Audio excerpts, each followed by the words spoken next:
आज हम लोग बात करेंगे कि सैमसंग डबल डोर और सिंगल डोर जो रेफ्रिजरेटर होता है उस पे जब एरर कोड आता है तब कैसे मालूम करना होता है उस पर क्या प्रॉब्लम है। मतलब उस पर जब लाइट होता है पीसी में वो लाइट ब्लिंक करता है तो एक बार ब्लिंक करने से क्या प्रॉब्लम होता है, दो बार ब्लिंक करने से क्या प्रॉब्लम होता है और 3 बार और 5 बार ब्लिंक करने से क्या प्रॉब्लम होता है। मैं हूँ जाहिर, आप देख यूट्यूब चैनल जाहिर टेक्निकल। जैसे ये वाला जो रेफ्रिजरेटर है इस पर देखो, इसका जो थर्मोस्टेट वायर है उस पर डायरेक्ट शॉर्ट करा हुआ है। मतलब थर्मोस्टेट प्रॉब्लम लगा इसीलिए थर्मोस्टेट को अलग करके उसको शॉर्ट करके चालू किया हूँ, लेकिन इस पर प्रॉब्लम आ रहा है। मशीन चल रहा है लेकिन 2-3 सेकंड चल रहा है, कभी कभी 1 मिनट भी चल जाता है।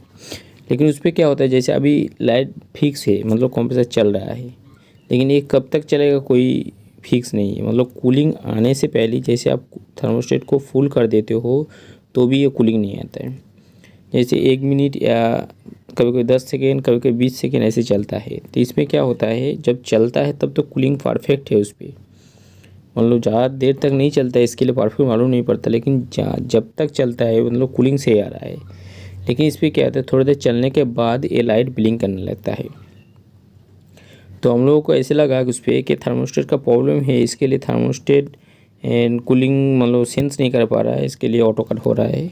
लेकिन इसको डायरेक्ट शॉर्ट कर दिया हो, जैसे अभी देखा कि थर्मोस्टेट शॉर्ट है उस पर अंदर, तो शॉर्ट करने के बाद भी ये थोड़ी देर चलने के बाद, जैसे अभी चल रहा है, अभी देखो अभी बंद हो जाएगा ये, मतलब थोड़ी देर चलने के बाद ये लाइट ब्लिंकिंग करता है। तो इसमें ये जो लाइट है इस पर कंपनी वाला ऐसे उसको ऐसे सेट कर दिया है कि मशीन में कुछ भी प्रॉब्लम हो तो लाइट ब्लिंक करेगा। तो वो लाइट कितने बार ब्लिंक करेगा उस हिसाब से इसका एरर कोड है। जैसे उस पर जैसे ब्लिंक करना चालू हो गया, जैसे एक मिनट पहले से देखते हैं, इस पर 1 2 3, फिर थोड़ी देर वेट करके फिर 3 बार, मतलब 1 2 3, मतलब 3 बार लाइट ब्लिंकिंग करता है। तो 3 बार जब लाइट ब्लिंकिंग करता है तो उस पर मतलब कंपनी का जो एरर कोड है उस हिसाब से इसका जो कंप्रेसर है वो फेल है, क्योंकि 3 बार लाइट ब्लिंक करने से कंप्रेसर फेल है। लेकिन इस पर क्या होता है, कंप्रेसर तो चल रहा है तो कंप्रेसर फेल कैसे हुआ, लेकिन प्रॉब्लम ये हुआ तो कंप्रेसर ही फेल है। इस पर ऐसे हुआ कि इसका जो कंप्रेसर का जो रेजिस्टेंस है टर्मिनल का वो भी चेक किया हूँ, वो भी सही है, मतलब कोई दिक्कत नहीं है। और सर्किट का जो आउटपुट है, मतलब जब चल रहा है तब उसका आउटपुट भी सही है। इसके लिए डिसाइड नहीं कर पा रहा था कि उस पर पीसी प्रॉब्लम है या उसका सर्किट में प्रॉब्लम है, क्योंकि पीसी भी सही चल रहा है और सर्किट भी सही, सॉरी कंप्रेसर भी सही चल रहा है। लेकिन सैमसंग कंपनी वाला का जो एरर कोड का सिस्टम है उस पर एक बार लाइट ब्लिंकिंग करता है तो उसका जो पीसीबी है उस पर आईपीएम का प्रॉब्लम है, और उसका 2 बार ब्लिंकिंग करता है तो पीसी प्रॉब्लम होता है, 3 बार ब्लिंकिंग करता है तो उसका कंप्रेसर का प्रॉब्लम होता है, और 5 बार लाइट ब्लिंकिंग करता है तो उसका गैस का प्रॉब्लम होता है। अब गैस का जो प्रॉब्लम होता है उस पर गैस लीक हो सकता है, सिस्टम चोक्ड हो सकता है, या मशीन में गैस का कोई भी प्रॉब्लम हो सकता है। जब उसका जो थर्मोस्टेट है या सेंसर है उस पर कूलिंग सेंस नहीं करेगा तब उस पर उसका जो आईसी है उस पर इन्फॉर्म करेगा कि मशीन पे कूलिंग नहीं आ रहा है, तो उसका पीसीबी वो एरर कोड देना शुरू कर दे। तो इसीलिए इस पर डिसाइड नहीं कर पा रहा था कि सर्किट में प्रॉब्लम है कि पीसीबी में प्रॉब्लम है। लेकिन हम लोगों के पास दूसरा मशीन था तो उसमें सर्किट भी चेंज करके देखा हूँ, वो भी सही चल रहा है। और इसका जो टर्मिनल है उस पर भी खोल के, वो टर्मिनल खोल के दूसरे जो कंप्रेसर है उसका टर्मिनल पे लगा के भी चेक किया हूँ।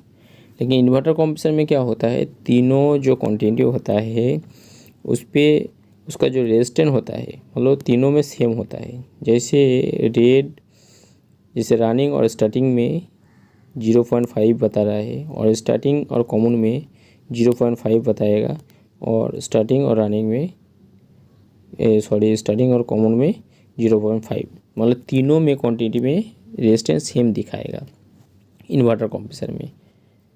और नॉर्मल जो कंप्रेसर रहता है उस पर अलग अलग रेजिस्टेंस दिखाएगा, अलग अलग क्वांटिटी पे, मतलब अलग अलग टर्मिनल पे। तो इसका जो रेजिस्टेंस है वो भी सही है, जब मशीन चलता है तब उसका जो डीसी वोल्ट है, मतलब जिसका आउटपुट मतलब कंप्रेसर का जो टर्मिनल है उस पर भी वोल्टेज डीसी आ रहा है। लेकिन जब वो ये सर्किट जब एरर कोड आ जाता है तब उस पर वोल्टेज नहीं होता, क्योंकि एरर कोड आने से पहले सब कुछ सही चल रहा है। लेकिन कंपनी का मानना ये है जब 3 बार लाइट ब्लिंकिंग करेगा तब कुछ भी हो कंप्रेसर प्रॉब्लम है। लेकिन इस पर उस हिसाब से हम लोग उसको चेक किया हूँ तो उसके बाद इसका कंप्रेसर मतलब फाइनली इसका कंप्रेसर में प्रॉब्लम है। मतलब 3 बार लाइट ब्लिंकिंग करेगा जैसे भी हो उस पर कंप्रेसर में प्रॉब्लम है।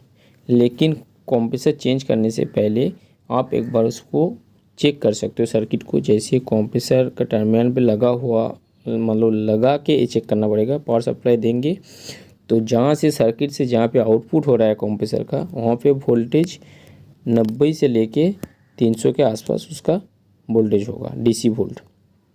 तो वो वोल्टेज आउटपुट होगा तो पीसीबी सही है, कंप्रेसर में प्रॉब्लम है। क्योंकि कंप्रेसर तो डायरेक्ट चेक नहीं कर सकते हो सर्किट के बिना। उसी सबसे मतलब सर्किट को कन्फर्म करने के लिए सर्किट में प्रॉब्लम है या कंप्रेसर में प्रॉब्लम है वो चेक करने के लिए आपको सिस्टम पूरा कंप्लीट लगा होना चाहिए। उस टाइप मतलब कंप्लीट लगाने के बाद अब जब पावर सप्लाई देंगे तब जब कंप्रेसर में सप्लाई जाएगा कंप्रेसर चालू होगा या नहीं होगा, मतलब एरर कोड आने से पहले कंप्रेसर का जो टर्मिनल है मतलब पीसीबी बोर्ड में भी आप चेक कर सकते हो या टर्मिनल की जगह पे मीटर वोल्टेज देखने के लिए जगह होगा तो भी चेक कर सकते हो। वहाँ पे चेक करेंगे तो वहाँ पे 90 से लेके 300 तक वोल्टेज डीसी वोल्ट दिखाएगा। मतलब आपको समझ जाना चाहिए कि पीसीबी सही है।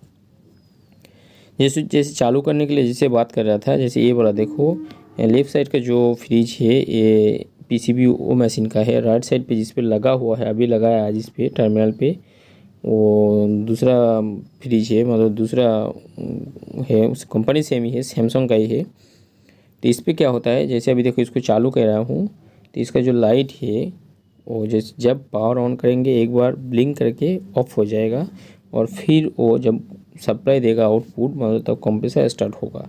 जब कंप्रेसर स्टार्ट होता है इस पर तब मशीन कंटिन्यू चलता रहता है, मतलब कुछ भी प्रॉब्लम नहीं है। मतलब इससे हम लोग श्योर हो गया हूँ कि पीसीबी सही है। मतलब पहला वाला जो मतलब जिसका सर्किट है जो कंप्रेसर का उस पर कंप्रेसर का प्रॉब्लम है। मतलब कंप्रेसर में प्रॉब्लम होगा तो आपका जो पीसीबी में जो एलईडी वाल्व लगा हुआ है उस पर आप 3 बार ब्लिंकिंग करेगा लाइट तो उस पर कंप्रेसर में प्रॉब्लम होगा। मतलब इस टाइप का कुछ प्रॉब्लम होगा तो आप उसको कंप्रेसर फेल मतलब श्योर हो सकते हो। मतलब लाइट 3 बार ब्लिंक करेगा तो जैसे अभी देखो लाइट फिक्स हो गया है मतलब चल रहा है कंप्रेसर। लेकिन पहले मशीन में क्या हो रहा था कंप्रेसर तो चल रहा था लेकिन कब तक चल रहा है ऐसे कोई गारंटी नहीं होता है। मतलब ऑटो कट नहीं हो रहा है, मतलब आप जो टेम्परेचर पे सेट करते हो वो टेम्परेचर आने से पहले बंद हो जाता है, मतलब टेम्परेचर नहीं आता है। लेकिन जब दूसरे कंप्रेसर चलाते हो इस पर तो जैसे अभी देखो ये पूरा सिस्टम कंप्लीट चल रहा है, कुछ भी प्रॉब्लम नहीं। मतलब इस टाइप कुछ प्रॉब्लम आएगा तो आप उसको कंप्रेसर चेंज करके ये प्रॉब्लम इजी तरीके से सॉल्व कर सकते हो। लेकिन जो सिस्टम में अभी लगा हुआ है वो डबल डोर का है, लेकिन ये वाला जो सर्किट है ये सिंगल डोर का है। डबल डोर में 2 पीसीबी लगा होता है, ये मेन पावर बोर्ड है और एक ये वाला जो है वो डिवाइस बोर्ड है। लेकिन इस पे है पावर बोर्ड की जगह पे यहाँ पे छोटा एसएमपीएस दिया हुआ है। एसएमपीएस पे वहाँ पे 2 फेज जो 2 न्यूट्रल है उस पर भी पावर सप्लाई सही है और डिवाइस पे जहाँ पे आ रहा है पावर सप्लाई उस पर भी इनपुट आउटपुट सब कुछ सही है। और जो कंप्रेसर में जा रहा है 3 वायर उस सॉकेट जो 3 वायर लगा हुआ है उस पर भी आउटपुट मतलब जो वोल्टेज है वो भी डीसी वोल्टेज है वो भी सही है। मतलब इस टाइप का कुछ प्रॉब्लम आएगा तो सबसे पहले आपको पीसीबी चेक करना पड़ेगा। पीसीबी चेक करने के लिए पूरा सिस्टम आपका लगा होना चाहिए और पावर ऑन करने के बाद आपका जो एसएमपीएस है या मेन पावर बोर्ड है उस पर पावर जा रहा है कि नहीं वो देखना चाहिए। उस पर पावर जा रहा है तो उससे एसएमपीएस या पावर बोर्ड से जो डिवाइस बोर्ड है उस पर आउटपुट हो रहा है कि नहीं वो देखना चाहिए।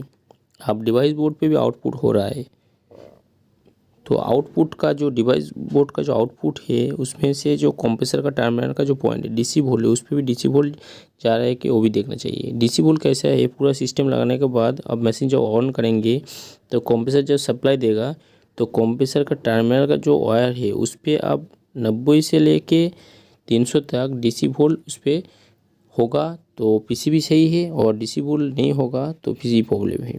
और कंप्रेसर जो है, कंप्रेसर को तो अलग से चेक नहीं कर सकते हो। कंप्रेसर चेक करने के लिए कंप्रेसर का जो टर्मिनल है वो तीन का रेजिस्टेंस सही होना चाहिए। आशा करता हूँ वीडियो अच्छा लगा हो। वीडियो अच्छा लगा हो तो प्लीज़ सब्सक्राइब एंड लाइक करना और बेल नोटिफिकेशन को ऑन करना इस टाइप वीडियो सबसे पहले देखने के लिए।